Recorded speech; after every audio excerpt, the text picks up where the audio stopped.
Buenas tardes a todos. Vamos a iniciar con la actividad del día de hoy, que consiste en la sesión de presentación de casos clínicos. El doctor Daniel Montejo en esta ocasión nos va a presentar su caso clínico y vamos a utilizar la misma dinámica que trabajamos ya en la sesión anterior.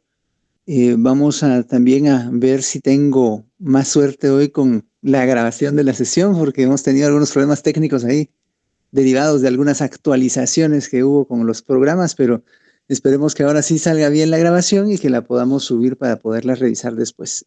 Hoy solamente el doctor Montejo va a presentar porque nuestro otro compañero tuvo una situación de índole personal que le va a impedir presentar el día de hoy como estaba programado, pero ya definimos con él cuál va a ser la dinámica de trabajo, así que esperemos que resuelva su situación pronto y me haga llegar su trabajo a la brevedad posible.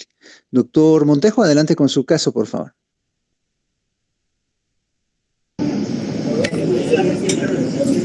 Claro que sí, muy buenas tardes a cada uno de ustedes. Mi nombre es Daniel Montejo y yo voy a presentar un caso clínico acerca de una crisis asmática.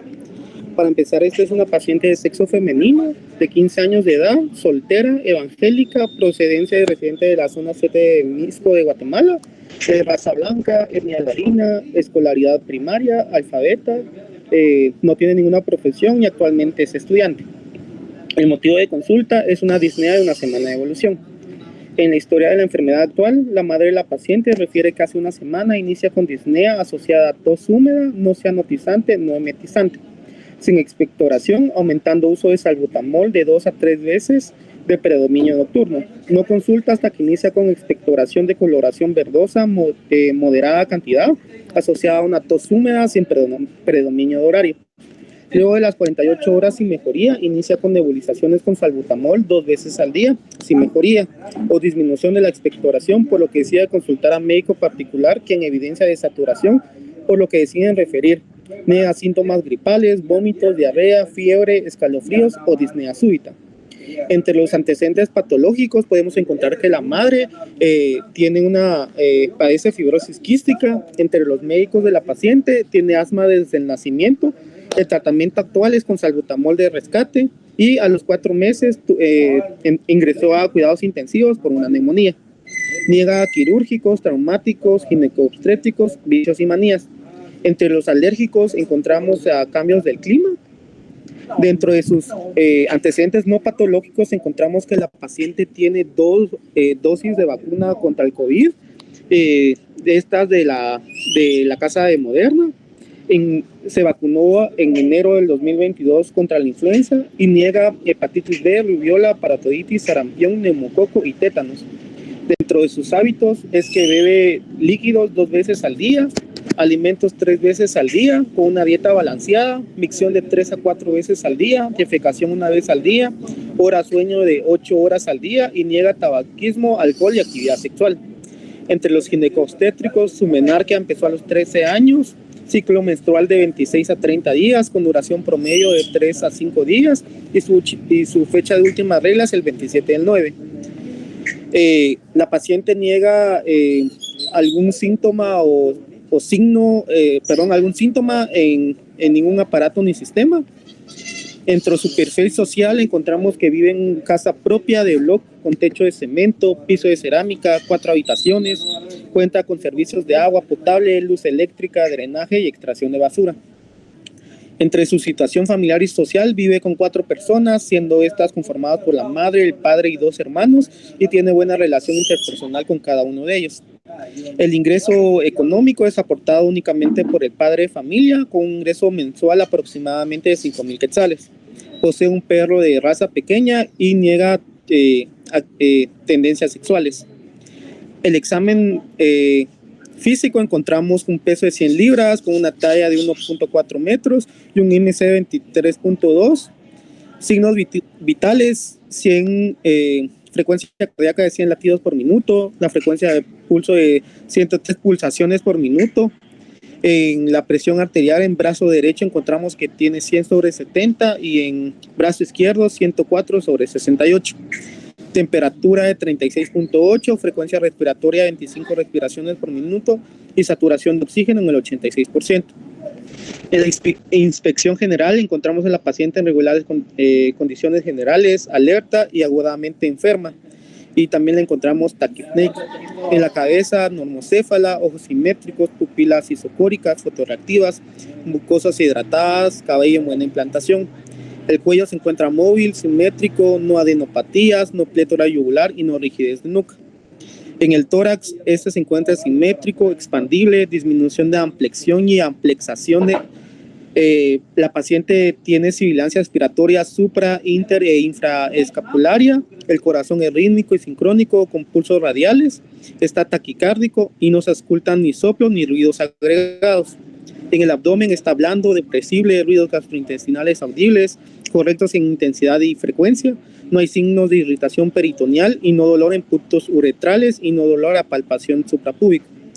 En extremidades, miembros superiores e inferiores simétricos, no edema periférico con tono y fuerza conservadas. En la escala de Daniels tiene fuerza muscular 5 de 5 y los reflejos osteoteninosos 2 de 2.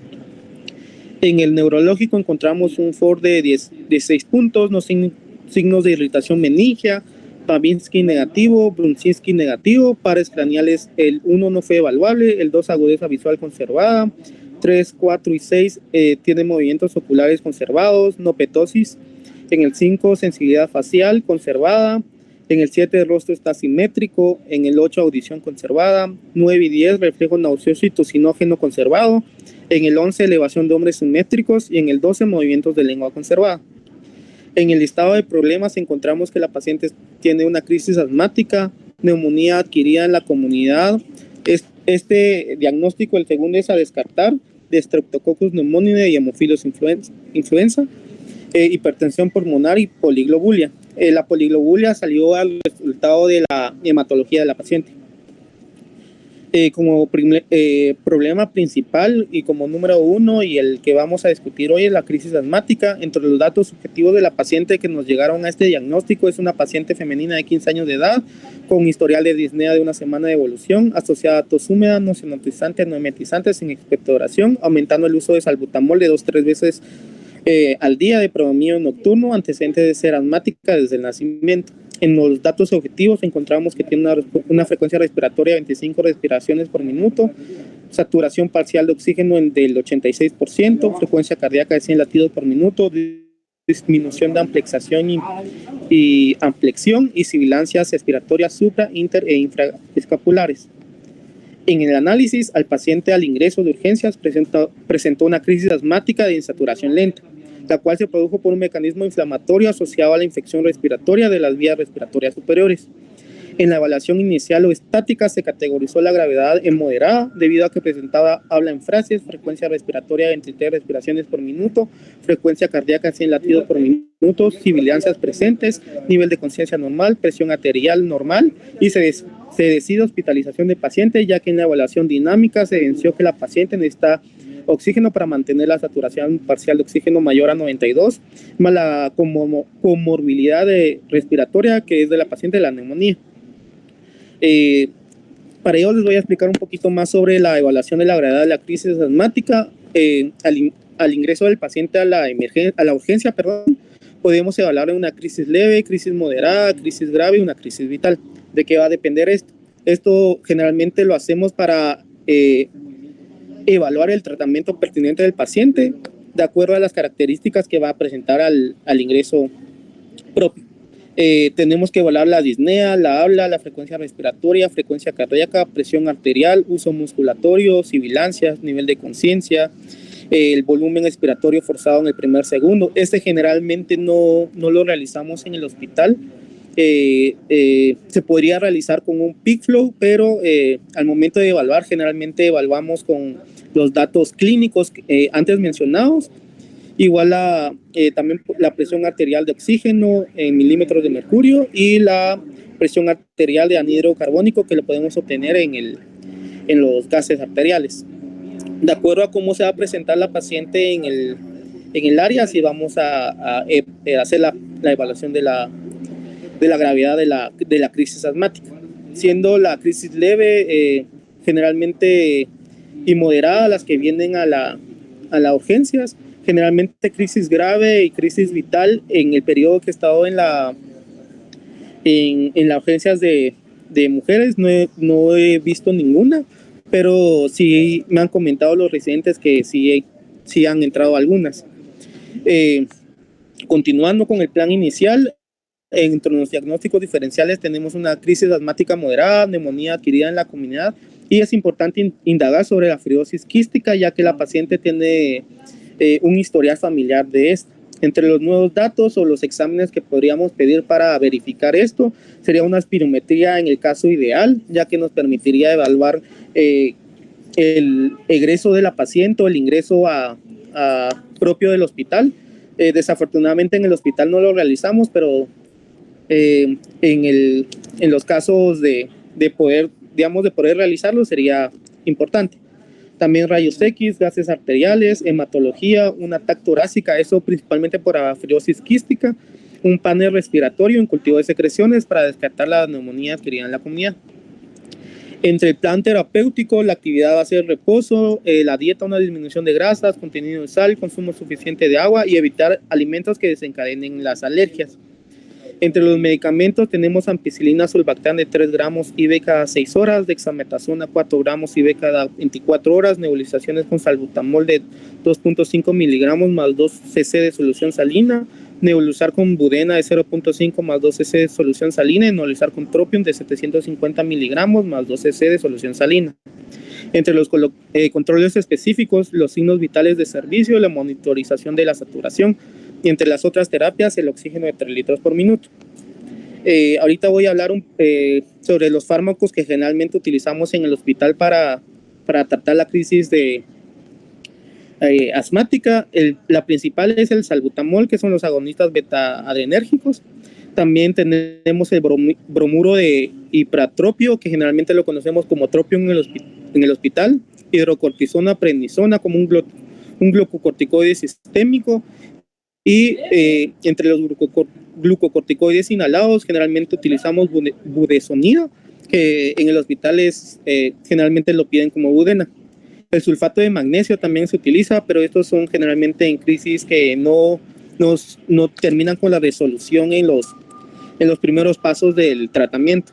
Y algunas alternativas ante el fracaso del tratamiento previo es el salbutamol y el sulfato de magnesio inhalado. Bueno, ahora voy a explicar sobre la evaluación inicial del nivel de gravedad del paciente. De acuerdo a lo que ya mencioné antes, lo principal es clasificar a la paciente entre una crisis leve, una crisis moderada grave y una crisis vital. De acuerdo a esto vamos a hacer el tratamiento. En la crisis leve, que sería en la evaluación 1, lo que vamos a observar generalmente va a ser el FEV, en el mejor de los casos. Este tiene que ser del mayor al 70%. En las crisis moderadas a graves generalmente es del menor del 70%. Para el tratamiento podemos utilizar, en crisis leves podemos utilizar inhaladores presurizados con salbutamol y vamos a dar de 2 a 4 inhalaciones cada 20 minutos durante la primera hora. Después de esto vamos a evaluar en la evaluación dinámica cuál es la resolución del paciente. La resolución del paciente es evaluando los parámetros anteriores, tanto como frecuencia cardíaca, frecuencia de pulso, las necesidades de oxígeno, músculos accesorios, si están utilizando, y principalmente las sibilancias respiratorias de los pacientes. En la crisis moderada, generalmente en esta vamos a utilizar oxígeno cuando la saturación es menor al 92%. En ella vamos a utilizar salbutamol generalmente en terapia respiratoria la trabajan las primeras 3 horas, 3 ciclos de salbutamol. Se utilizan 2.5 miligramos, que es equivalente a un cc de salbutamol en 2 cc de solución salina, y se utilizan por 3 ciclos de 15 a 20 minutos. Entonces, después de esa evaluación, si el paciente no mejora, lo utilizamos con ipratropio, que es el tropium, para la evaluación. Si en el dado caso, estos se utilizan conjuntamente, pero si después del primer ciclo no mejora, podríamos utilizar un glucocorticoide inhalado como la budena para mejorar la respiración del paciente. Generalmente esto se va a utilizar como broncodilatadores para mejorar la perfusión de oxígeno al torrente sanguíneo, y dependiendo si tiene resolución o no, vamos a darle egreso al paciente. En una crisis vital generalmente se le va a dar oxígeno, salbutamol más propio más el tropium, hidrocortisona, y se debe considerar el magnesio intravenoso, igual que el salbutamol, y en perfusión lenta. Generalmente en una crisis vital siempre va a ser un ingreso a unidad de cuidados intensivos, y después de eso vamos a pasar a nuestra evaluación dinámica.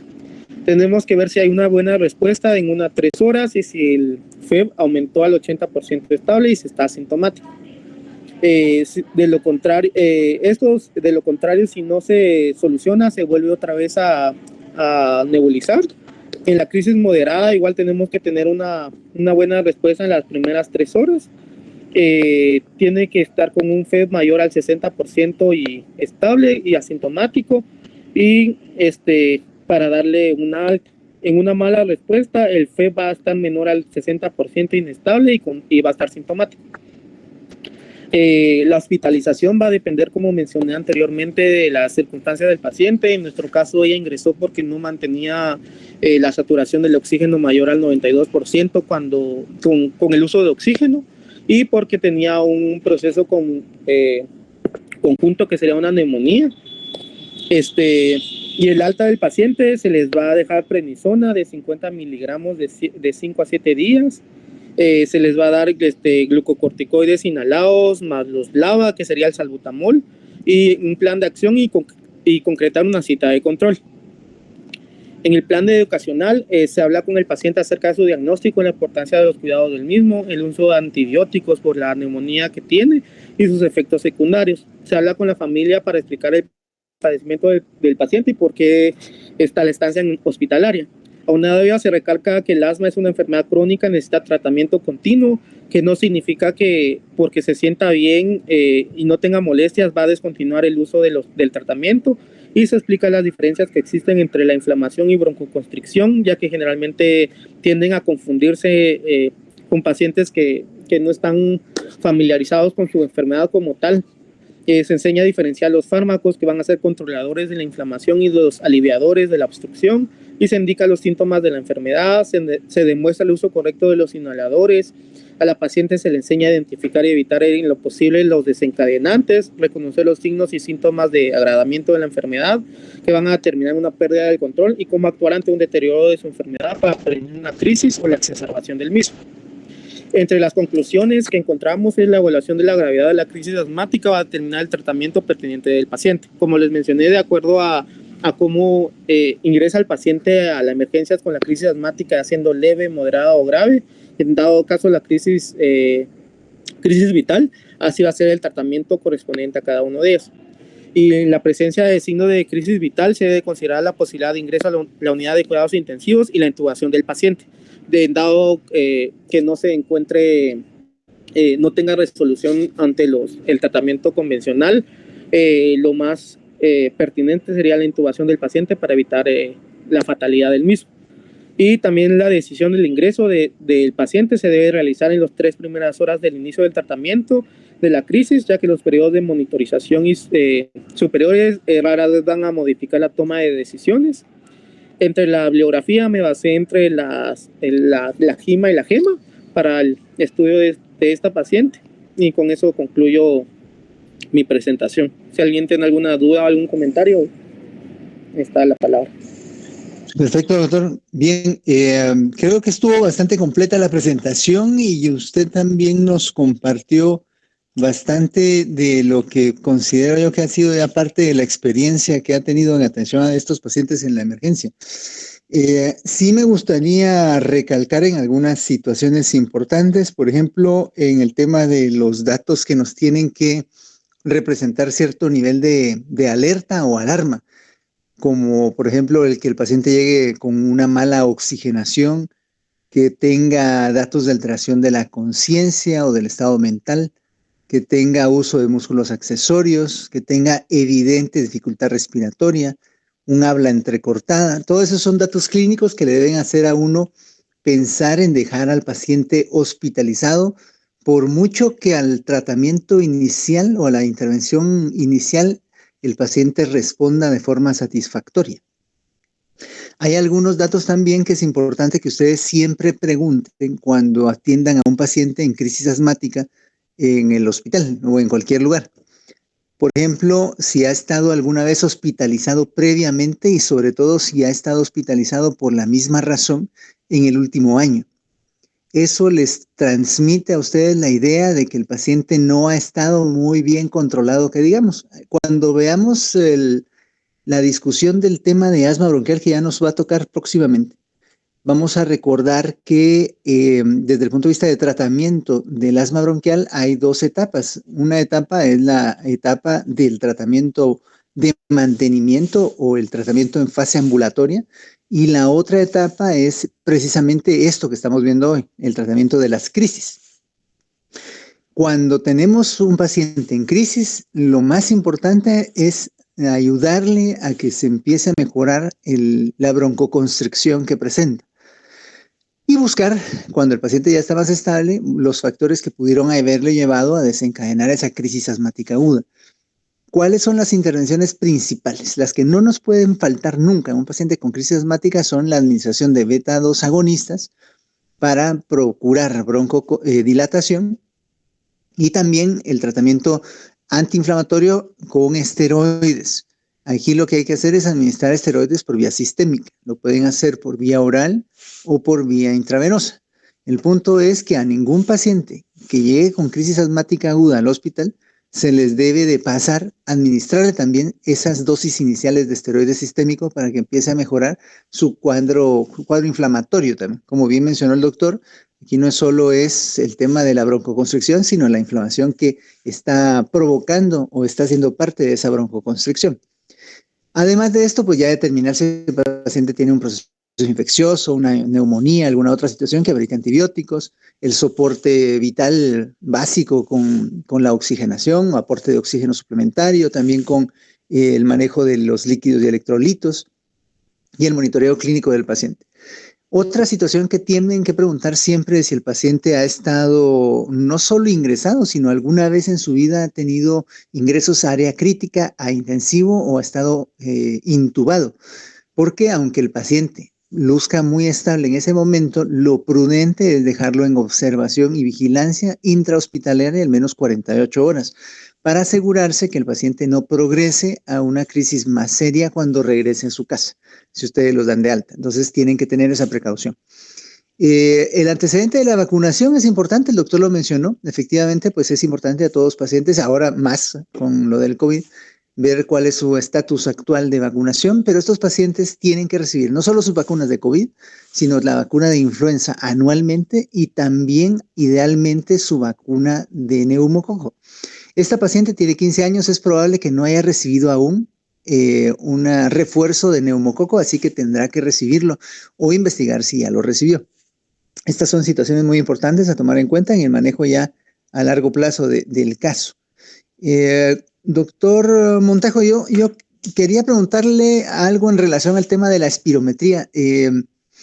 Primero usted dijo que en el hospital no la hacen. ¿Entendí eso o entendí mal?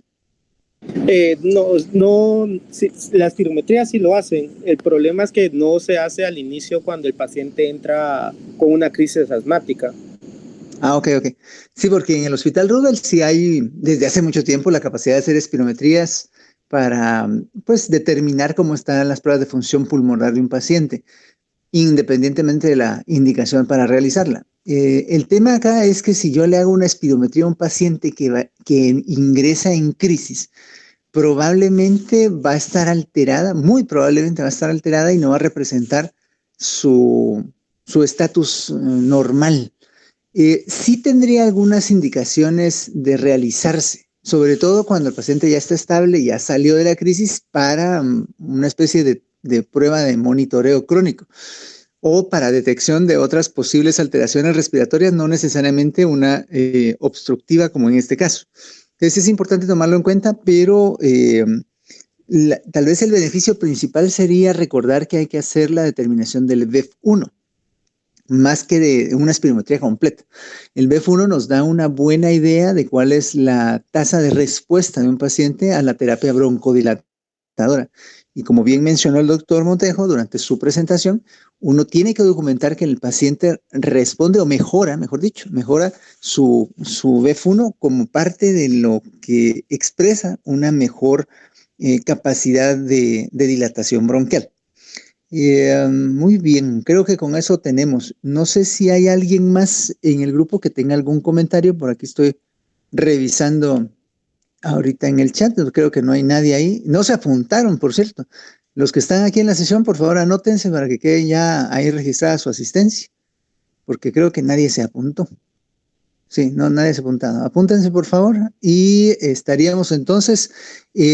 Nuestro otro compañero, ya les comenté, nos va a presentar el caso de con otra dinámica. Entonces, él ya sabe cómo lo va a hacer y en cuanto lo tengamos listo, yo se los voy a compartir. Muy bien, anótense ahí, por favor, doctor Montejo, ya se anotó. Faltan los demás, anótense ahí en el chat, por favor.